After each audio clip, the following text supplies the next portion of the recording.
Welcome to this session of pep talk. Pep talk एक program है जो कि हम बराबरी पार्टी के प्लेटफॉर्म से करते हैं। पेप का मतलब है प्रोग्रेसिव एनलाइटेंड प्रॉस्परस पाकिस्तान। आज का मौजू है गिलगित बल्तिस्तान। गिलगित बल्तिस्तान पे बात करने के लिए वैसे तो बहुत से टॉपिक हो सकते हैं, बहुत से पहलू हो सकते हैं। अक्सर जो पाकिस्तान में बात होती है वो सैरो सयाहत के कॉन्टेक्स्ट में होती है, लेकिन हम आज दूसरे पहलू इसके एक्सप्लोर करना चाहते हैं। मैं एक व्लॉग सुन रही थी किसी का, और उसने एक बड़ी इंटरेस्टिंग बात कही। उसने कहा कि गिलगित बल्तिस्तान जो है वो पाकिस्तान के सर का ताज है। तो अगर आप देखें, नक्शा देखें पाकिस्तान का, तो वाकई पाकिस्तान जो है वो टॉप पे आता है। मतलब शुमाली, जो सबसे शुमाली इलाके हैं उसमें गिलगित बल्तिस्तान आता है।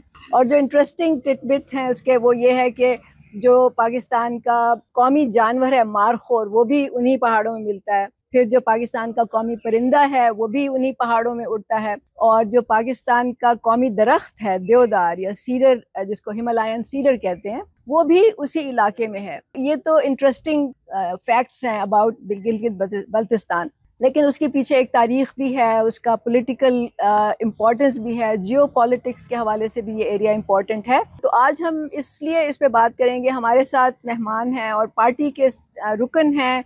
पार्टी का उन्होंने इलेक्शन लड़ा था पार्टी के प्लेटफॉर्म से। ये वहाँ की पॉलिटिकल जो तहरीकें हैं उनसे भी इन्वॉल्व रहे हैं।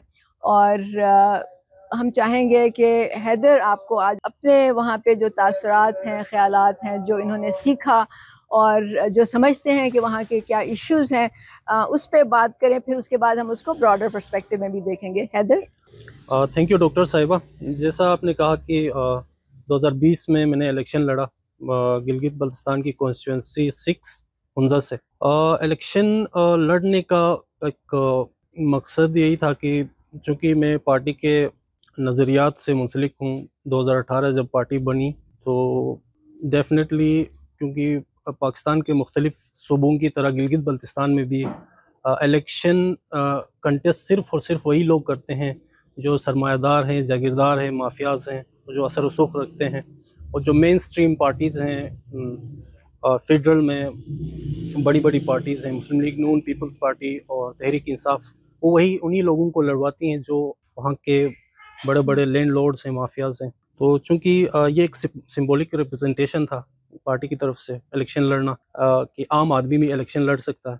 चूँकि जब इलेक्शन लड़ा तो डेफिनेटली वहाँ पे भी सूरत हाल पाकिस्तान के जो मुख्तलिफ सूबों में हैं, लोग जो है किसी ख़ास बड़े कोज़ के लिए वहाँ पे वोटिंग लोग नहीं करते, किसी बड़े नज़रिए के साथ लोग मुंसलिक नहीं हैं।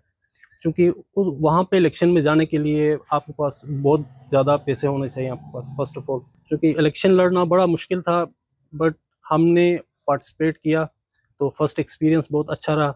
लेकिन हमें सबसे बड़ी जो कामयाबी मिली, जो मैं समझता हूँ, जो एक बड़ा सिनेरियो था कि बड़े बड़े लोग जो असर रसूख रखते हैं वही लोग इलेक्शन लड़ सकते हैं, तो वो हमने तोड़ दिया। जो अब मैंने जो माशरे के अंदर जो फील किया है, जो महसूस किया है, कि अब हर बंदा, ये उसको लगता है कि ये कोई रॉकेट साइंस नहीं है, क्योंकि इलेक्शन लड़ना हर कोई मतलब लड़ सकता है इसमें।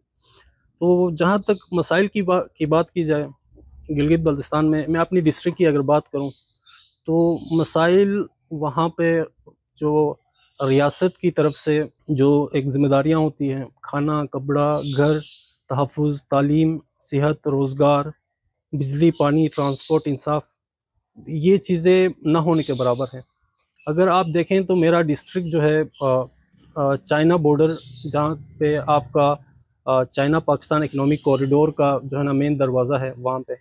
तो वहाँ पे अगर आप कभी जाएंगे तो आपको हैरत होगी कि आपका स्टार्टिंग जो सिटी है वहाँ पे, जो लोग वहाँ पे लाखों की तादाद में सालाना टूरिस्ट्स आते हैं, हज़ारों की तादाद में फ़ॉरेनर्स आते हैं, चाइनीज़ आते हैं, चाइना की तरफ से मुख्तलिफ़ ममालिक के लोग आते हैं।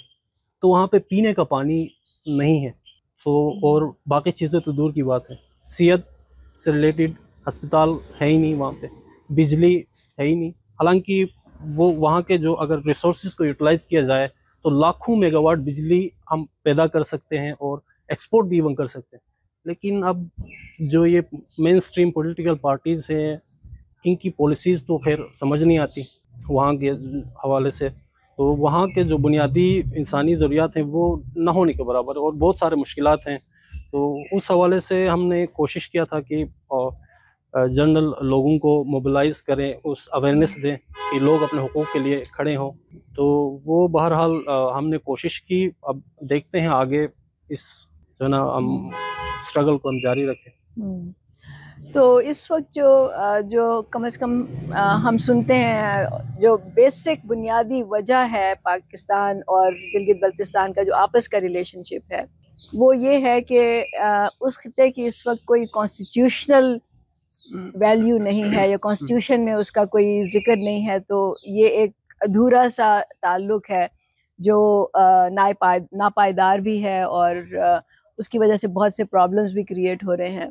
तो उस पे मैं चाहूँगी कि आप भी बात करें, फिर मैं जवाद साहब से भी चाहूँगी कि बात करें, या कोई और भी बात करना चाहता है उस पे। तो अच्छा, गिलगित बल्तिस्तान की जो एक आइनी एक स्टेटस है वो तो प्रोविजनल है, क्योंकि वो एक गिलगित बल्तिस्तान जो लोग ये समझते हैं कि कश्मीर जो एक इशू है उसका फ़रीक है, तो उसको जो है ना सूबा परमानेंटली नहीं बनाया जा सकता। तो वहाँ पे एक अबूरी सूबा है जिसकी अगर हम जिसको हम देखें तो उसकी एक्चुअल में कोई हैसियत नहीं है। वो एज अ डमी असम्बली है, वहाँ पे कुछ नहीं कर सकते क्योंकि पावर सारे फेडरल में है।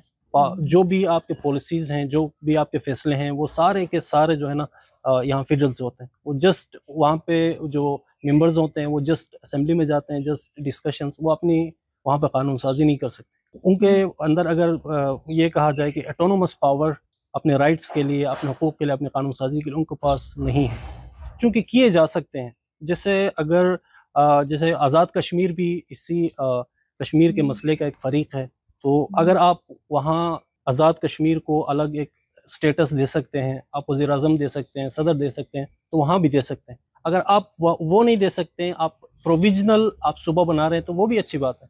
तो कम एटलीस्ट आप उनको ऑटोनोमस पावर दें ताकि वो अपने हुकूक की लड़ाई लड़ सकें, कम से कम कानून साजी कर सकें। इस वक्त गिलगित बल्तिस्तान में जो लोगों के मोस्टली जो लोग समझते हैं कि आज तक वहाँ पे दूसरे सूबों की तरह, आपने सुना होगा बलूचिस्तान में, सिंध में और दूसरे सूबों में कहीं कहीं सेपरेटिस्ट मूवमेंट्स होती हैं, लेकिन गिलगित बल्तिस्तान में आज तक नहीं हुई। वो ये भी आज तक सब ये समझते हैं कि हम पाकिस्तान का हिस्सा हैं और हमें ये 5-6 सूबा बनाया जाए। क्योंकि मैंने कहा कि ये कश्मीर मसले का एक फ़रीक रहा है, तो इसलिए वो नहीं हो सकता परमानेंटली। लोग समझते हैं कि उसके काज को जो है ना वो इफेक्ट ना हो, ठीक है, क्योंकि उसका इशू यूनाइटेड नेशंस में है। लोग समझते हैं कि उसको उस काज को जो है ना इफेक्ट हो जाएगा अगर हम गिलगित बल्तिस्तान को उस सूबा बनाएं। तो एक्चुअली इशू सारा ये है कि अगर आप प्रोविजनल बनाते हैं तो एटलीस्ट आपको उनको ऑटोनोमस पावर्स दें, जो कि यूएन ने आपको इंस्ट्रक्ट की है। आप जो हिस्सा पाकिस्तान के पास आज़ाद कश्मीर और गिलगित बल्तिस्तान की सूरत में है और इंडिया के पास मकबूजा कश्मीर है, तो उनको ये डायरेक्टली उनको यूएन की तरफ से कहा गया है कि आप उनको उनके ऑटोनोमस पावर्स उनको दे दें और आप एज अ वहाँ पे केयर टेकर के तौर पे, निगरान के तौर पे आप उनकी निगरानी करें वहाँ पे। लेकिन वो ऐसी चीज़ें नहीं हो रही हैं। और मैं ये समझता हूँ कि अगर आप प्रोविजनल सूबा बना रहे हैं, अगर बनाया है, तो पावर्स भी दे और साथ साथ पावर्स के अलावा आप उनको नेशनल असेंबली और सेनेट में उनको रिप्रेजेंटेशन दें, ताकि वो जो है ना अपनी राइट्स के लिए यहाँ फेडरल में, सेनेट में और कौमी असेंबली में उन पर जो है ना फाइट कर सके। आप ये भी बताएं ना कि लोग क्योंकि सुन रहे हैं आपको, कि आपके ख्याल में क्यों ऐसा वो नहीं कर रहे? पाकिस्तानी रियासत या हमारी हुक्मरान पार्टीज़ जो हैं वो फेडरल में जो बैठी हैं वो ऐसा क्यों नहीं कर रही कि वो आप लोगों को ऑटोनॉमी इस तरह की दें प्रोविजनल?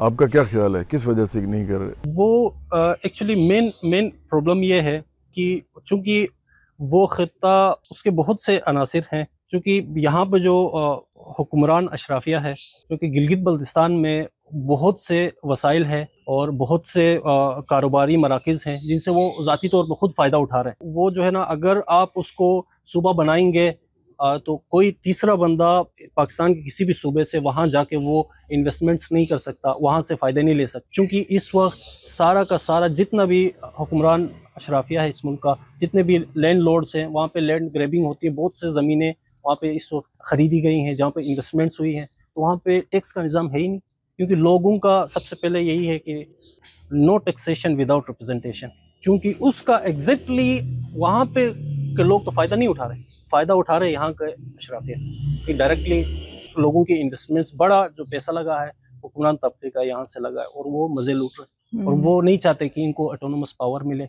और हमारे जो दुकानें हैं वहाँ पे वो बंद हो जाए। सीधी सी बात, और कोई इशू नहीं है। और ये क्योंकि अगर हम हिस्ट्री को देखें तो गिलगित बल्तिस्तान को 1947 1 नवंबर से लेके 2009 तक जस्ट एग्जीक्यूटिव ऑर्डर और पॉलिटिकल एजेंट के जरिए उसको वहाँ पे उस निज़ाम को चलाया गया 2010 तक। और 2010 में भी ये नहीं बनाते। एक्चुअल इशू ये है कि ये इनकी मजबूरी थी, क्योंकि सीपेक एक बहुत बड़ा प्रोजेक्ट है। तो सीपेक में जाहिर है एक मुल्क आपके साथ इन्वेस्टमेंट कर रहा है, आपके साथ मुआहिदा कर रहा है, तो फिर उसमें आप ये देखते हैं कि किसी मुल्क के साथ आप कर रहे हैं तो वो एक जिस जगह से आप गुजर रहे हैं तो वहाँ की जो